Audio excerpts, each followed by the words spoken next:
thầu của trình nhau của nạ của gì tao khá bố cho luôn cho nhau tí tết chầm lọ bố sợ lưu đời lưu xóa cá của hát sĩ bố lưu sĩ hở ô la ô tê tỏ khăn tớ kẻ ô chủ cho thua chủ yên chỉ tao kén tổng cho tứ lùa mong trâu cho mong ô tứ cho hát cho chế ninh tao chỉ mong cho hù hà rộng bố làng tu kê năng không mong trả kê nhà sinh cá sa luôn đỡ thân à tớ cho bố trâu cho mong trâu để chơi mi cả bố cho để chơi rong lì California có bí chỉ lưu ninh cha vì bố lưu sa tớ ha ghét gì ta chỉ nó cứ yo ý ta ninh còn tớ ghét sa. Growing up, my parents shared stories of their childhood in the hills of Laos. They woke up from sounds of rooster calls and spent their days farming and harvesting. Then war arrived without warning. Young Hmong men were taken as soldiers and families fled into the jungle, crossing the Mekong River in search of safety.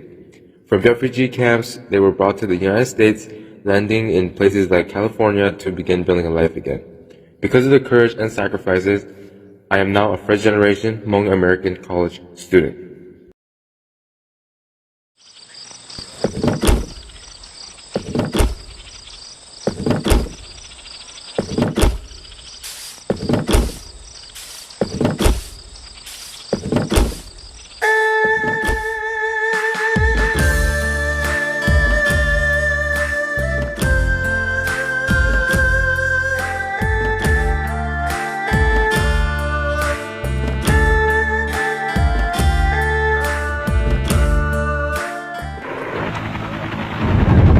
The best on the government side are the clandestine army, commanded by General Fong Pao and fully paid, equipped, and advised by the United States.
cứ tìm mơ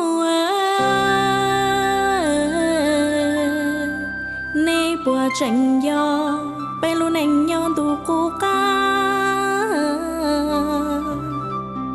mong luôn anh nhau trao ya sa trái son chua trái hoa hoa chua tua chia chia cho sông lý tư chi tao đây chỉ chào trong bông mình lại đây mong muốn thầy giờ mong mua tôn gì và la hoa cả là luồn rót chi hồi ý liền chi mong mình lại tiền chỉ chào trong mong mình lại tiền